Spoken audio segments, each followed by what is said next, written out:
Life astro के videos को देखने के लिए हमारे चैनल को सब्सक्राइब करें और वीडियोस की नोटिफिकेशंस पाने के लिए बेल बटन को भी दबाएं।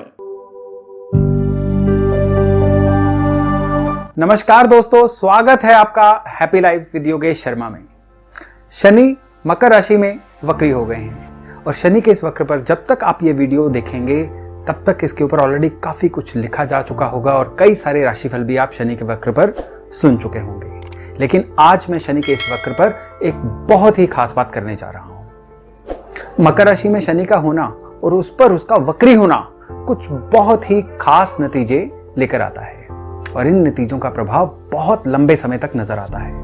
वैसे तो हर राशि में शनि का वक्री होना कुछ अलग अलग तरह से नतीजे लेकर आता है, लेकिन हर बार ये रिजल्ट डिफरेंट होते हैं, कभी अच्छे और कभी बहुत बुरे। क्योंकि आजकल शनि कैप्रिकॉर्न यानी मकर राशि में रेट्रो हैं, वक्री हैं, तो आज हम डिस्कस करेंगे कि मकर राशि में जब शनि की ऐसी पोजीशन होती है तो नॉर्मली इसके नतीजे, इसके पैटर्न कैसे बनते हैं और स्पेशली भारत के संदर्भ में ये पैटर्न क्या छाप छोड़ेंगे। कोविड-19 यानी कोरोना वायरस का जो माहौल बना हुआ है और सिचुएशन ऑलरेडी बहुत खराब है, इसमें शनि का वक्री होना किस हद तक हमारी परिस्थितियों को और खराब कर सकता है या संवार भी सकता है। आइए देखते हैं।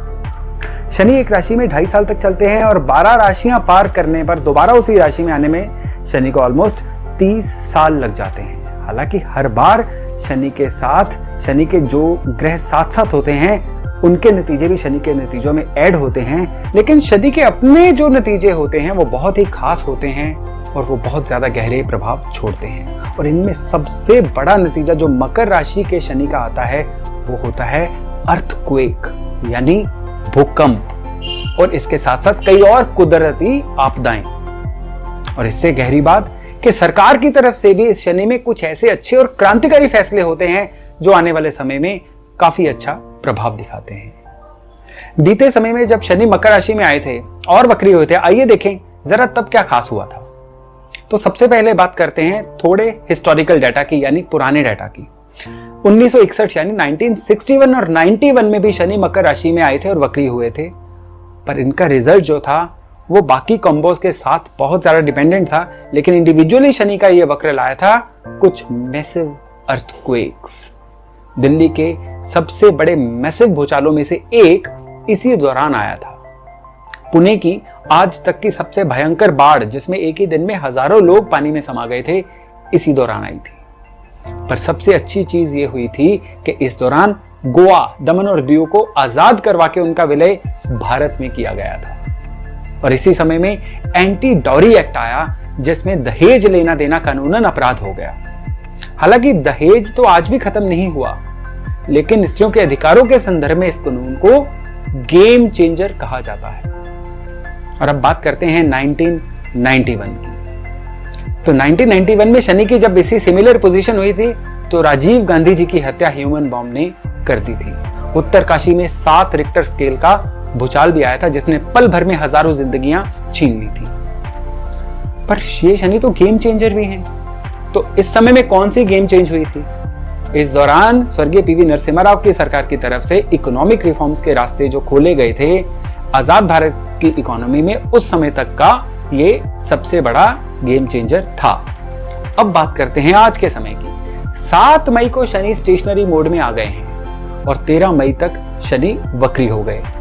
7 मई के बाद से ही बैक टू बैक हम 4 अर्थक्वेक दिल्ली में ही ऑलमोस्ट एक ही जगह पर देख चुके हैं। और शनि के इस मूवमेंट का बहुत ज्यादा कंसर्न मेनली अर्थक्वेक को लेकर ही है और स्पेशली 22 मई की अमावस से थोड़ा पहले और थोड़ा बाद यानी जून के फर्स्ट वीक तक का समय अर्थक्वेक के लिहाज से बहुत ज्यादा सेंसिटिव है। देश दुनिया में जब भी ग्रह स्थिति देखनी होती है तो उसमें कूरम चक्र और रुद्रमांश चार्ट, राशि संकट चक्र से ग्रहों का वेध जरूर देखा जाता है। और वर्तमान में जो ग्रह स्थितियां चल रही हैं उनमें कुछ बहुत अच्छी न्यूज सामने नहीं आ रही है। यानी कुछ परिस्थितियां ऐसी भी बन सकती हैं कि देश में बहुत ज्यादा कुदरती दिक्कतें आ जाएं, जैसे कि अर्थक्वेक, तूफान या कुदरत का कोई ऐसा कहर जिसमें जानो माल का नुकसान हो जाए। और इनके अलावा सबसे ज्यादा जो चीज मुझे डिस्टर्ब कर रही है वो है कम्युनल माहौल यानी सांप्रदायिक माहौल इस समय में खराब हो सकता है और इस समय में कुछ टेररिस्ट एक्टिविटीज भी आ सकती हैं। पर इस समय में गेम चेंजर क्या है? कौन सी चीज गेम चेंजर साबित हो सकती है।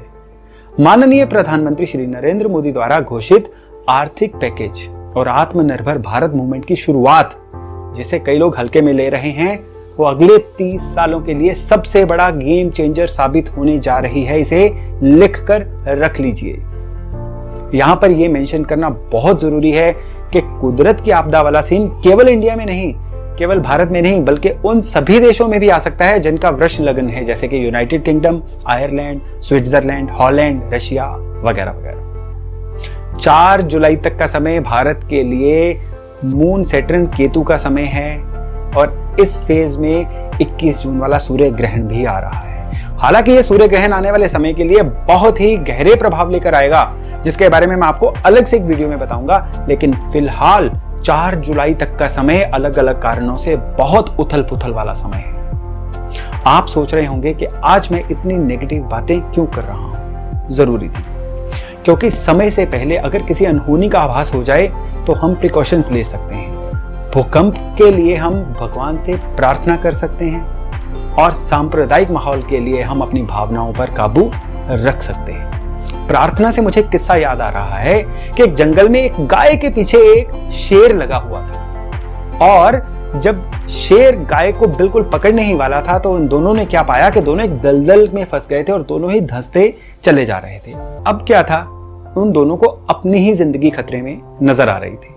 तो तब गाय ने डूबते हुए शेर से पूछा, ए शेर, क्या तेरे पास कोई मालिक है? शेर ने बड़ी एरोगेंस से बोला कि मैं तो खुद ही जंगल का मालिक हूं, मेरा मालिक कौन हो सकता है? तो फिर गाय ने कहा, फिर तो तू गया। और वही हुआ। थोड़ी ही देर में उस गाय का मालिक उसको ढूंढते ढूंढते वहां आया, रस्सी डाली और गाय को उस दलदल से निकाल लिया। लेकिन शेर डूब गया। यानी अगर आपके मालिक हैं और आप उनको याद करते हैं तो मालिक भी आपको बचाने के लिए जरूर आएंगे।